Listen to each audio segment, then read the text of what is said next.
Oke, Assalamualaikum warahmatullahi wabarakatuh. Selamat pagi Mbak Arfi dan selamat pagi teman-teman semua. Perkenalkan kami dari kelompok 5. Di sini kami ingin mempresentasikan hasil diskusi yang telah kami buat, yaitu materi yang berjudul tentang siklus hidup arsip di kantor arsip Universitas Indonesia. Nah, sebelum itu izinkan kami untuk memperkenalkan diri kami masing-masing, dimulai dari saya, Noval Haidar Aras.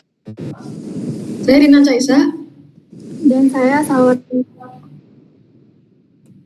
Dan juga ada beberapa subbab yang akan kami bahas, yaitu mulai dari penciptaan arsip, penggunaan arsip, pemeliharaan arsip, sampai penyusutan arsip.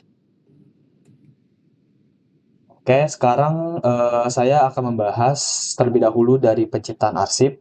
Jadi di arsip di Universitas Indonesia itu pada dasarnya diciptakan pada kegiatan organisasi sehari-hari, seperti surat menyurat, laporan, dan dokumen administrasi yang sekarang tuh sebagian besar sudah berbentuk digital. Nah, kalau kita lihat dari daur hidupnya, arsip yang dihasilkan tuh terdiri dari arsip aktif dan inaktif, dan bentuknya tuh sudah didominasi oleh arsip elektronik. Nah, dalam proses pembuatannya, arsip UI itu menggunakan pedoman yang dinamakan tata naskah dinas, yaitu pedoman yang mengatur cara membuat dokumen resmi mulai dari format penulisan, penggunaan font, ukuran, sampai margin, supaya semua dokumen itu seragam dan sesuai dengan standar yang telah ditetapkan. Lalu pedoman ini kemudian tuh ditetapkan dalam sistem tata naskah dinas elektronik melalui aplikasi yang dinamakan Andini. Jadi proses penciptaan arsip sekarang tuh sudah dilakukan lewat sistem. Jadi sehingga lebih terstruktur, praktis, dan meminimalkan kesalahan yang terjadi. Nah, selain itu penciptaan arsip juga menggunakan klasifikasi yang disesuaikan dengan fungsi organisasi, baik fungsi substantif maupun fungsi fasilitatif, sehingga arsip yang dihasilkan benar-benar mencerminkan kegiatan yang dilakukan. Lalu arsip juga saling berkaitan mengikuti proses kerja organisasi. Jadi tidak berdiri sendiri, tetapi sesuai dengan alur kegiatan yang ada dan tersusun dalam sistem pemberkasan. Dan sejak tahun 2019, arsip UI itu sudah sepenuhnya menggunakan arsip elektronik, sehingga tidak lagi menggunakan dokumen kertas. Next. Baik, untuk sebab selanjutnya itu penggunaan arsip siklus daur hidup kedua dalam arsip. Jadi ada untuk arsip statis di kantor arsip UI ini bersifat terbuka, yaitu kalangan masyarakat bisa mengaksesnya. Pengguna bisa mencari sendiri arsip yang mereka butuhkan melalui Sekar. Apa itu Sekar? Sekar itu adalah Sistem Elektronik Kearsipan Universitas Indonesia, itu sebuah website untuk arsip dari Universitas Indonesia sendiri. Lalu untuk arsip dinamis, daftar arsipnya itu hanya untuk arsiparis dan digunakan untuk kepentingan internal tertutup, yaitu kepentingan organisasi. Dan di sini ini contoh penggunaan pencarian arsip melalui Sekar. Jadi kita bisa mencari apapun yang kita inginkan. Misalkan di sini ada surat keputusan dari Rektor UI dan lain sebagainya. Untuk akses dan layanan arsip, semua kalangan bisa mengakses arsip sesuai kebutuhan mereka dengan cara bisa menghubungi langsung pihak arsip UI melalui kantornya di UI, gedung kantor arsip, dan juga bisa melalui formulir online yang terletak pada sistem Sekar UI di websitenya. Itu dengan cara pilih menu bagian cari arsip, lalu klik formulir online di bagian layanan permintaan informasi arsip. Dan harus mengisi formulir tersebut seperti yang saya contohkan di sini. Ini saya sudah masuk ke sekarui.ac.id. Lalu di bagian sini ada layanan permintaan informasi arsip. Kita akan klik ini, dan pengguna yang menginginkan untuk melihat arsip untuk kebutuhan mereka bisa mengisi formulir online ini dari nama dan lain sebagainya, dan tidak perlu login. tujuan permintaan arsip bisa apa saja, misalnya untuk kebutuhan teater, untuk iseng-iseng aja atau apa, bebas sesuai kebutuhan pengguna.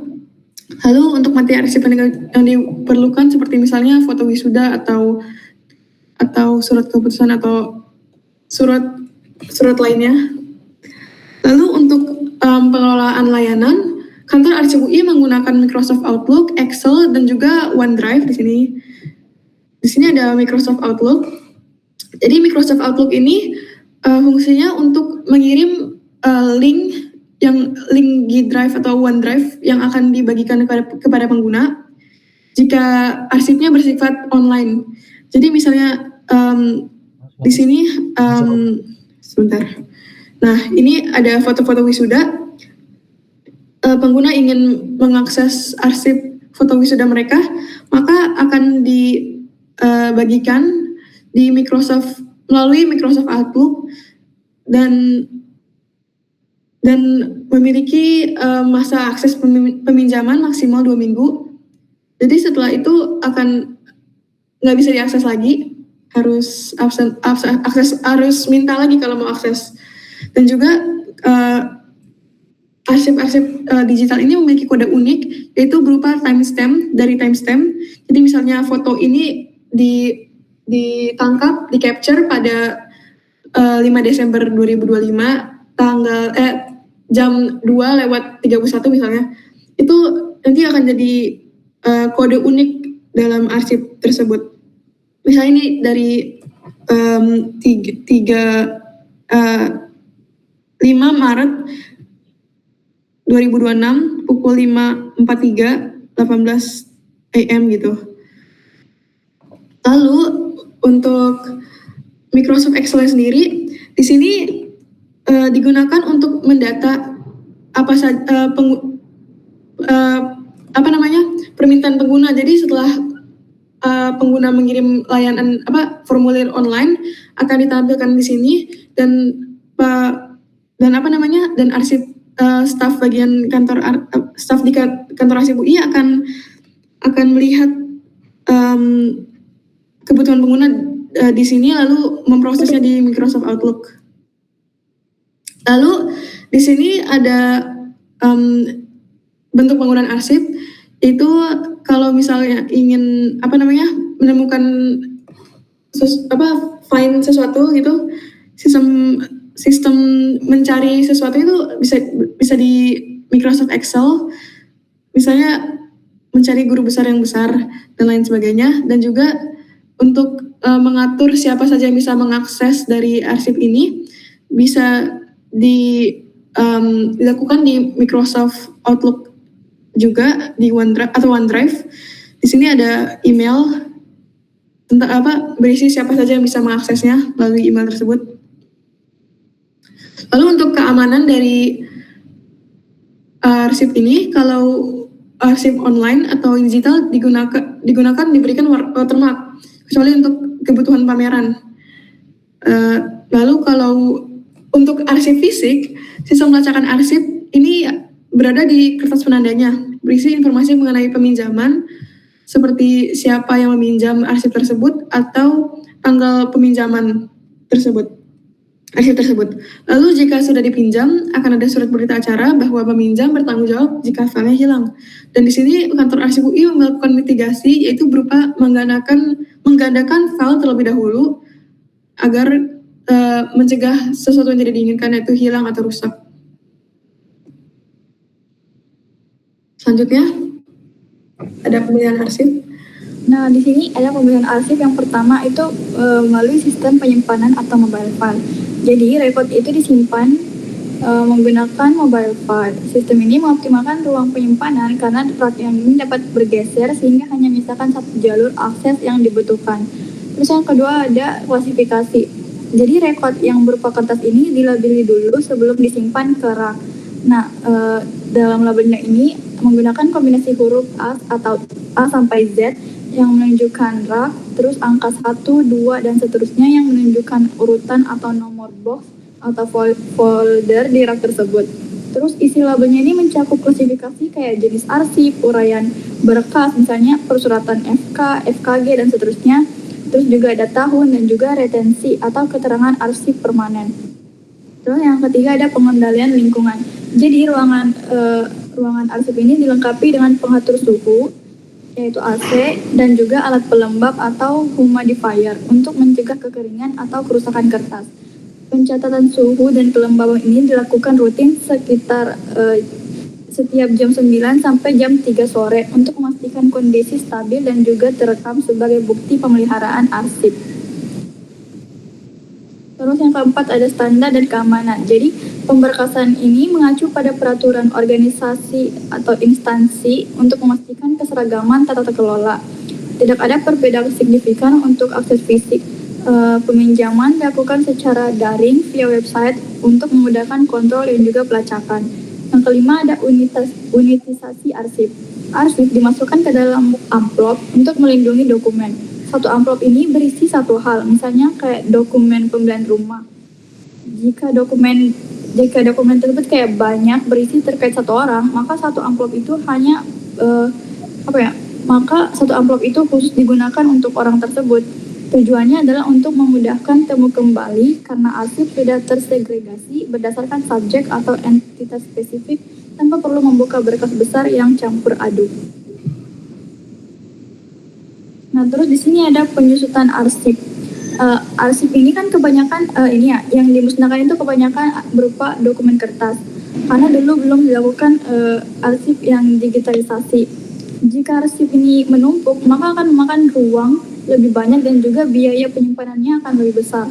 Maka pemusnahan arsip ini dianggap lebih efisien karena dapat menghemat biaya dan juga ruang. Terus temu kembalinya juga akan lebih efisien.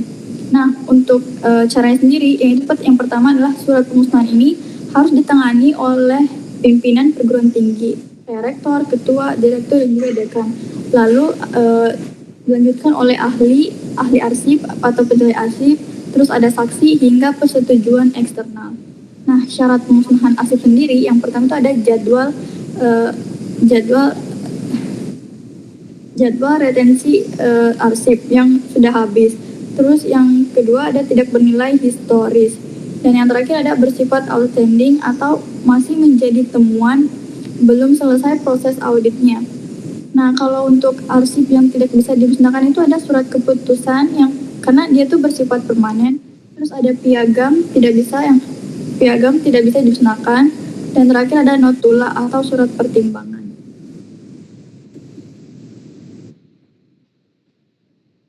Oke, selanjutnya, jadi lembaga kearsipan perguruan tinggi atau Arsip UI itu memiliki peran sebagai unit arsip 1, lalu unit kearsipan FIB UI itu memiliki peran sebagai unit kearsipan 2. Nah, jadi jika misalnya pihak FIB UI ingin melakukan pemusnahan arsip, itu hendaknya melaporkan terlebih dahulu ke Arsip UI. Jadi yaitu dengan cara mengajukan usulan permohonan permusnahan arsip dan akan dinilai oleh pihak yang berwenang di Arsip UI. Nah, untuk pihak yang melakukan penilaian itu saat ini di kantor Arsip UI adalah arsiparis ahli 1 dengan jumlah kurang lebih 3 orang dan 1 orang arsiparis ahli media yaitu kepala kantor Arsip UI. Nah, setelah dilakukan penilaian, maka akan dilakukan rapat penyampaian hasil penilaian terkait mana arsip yang disetujui dan tidak disetujui untuk dimusnahkan. Oke, mungkin itu saja yang bisa kami sampaikan. Kurang lebihnya mohon maaf. Wassalamualaikum warahmatullahi wabarakatuh.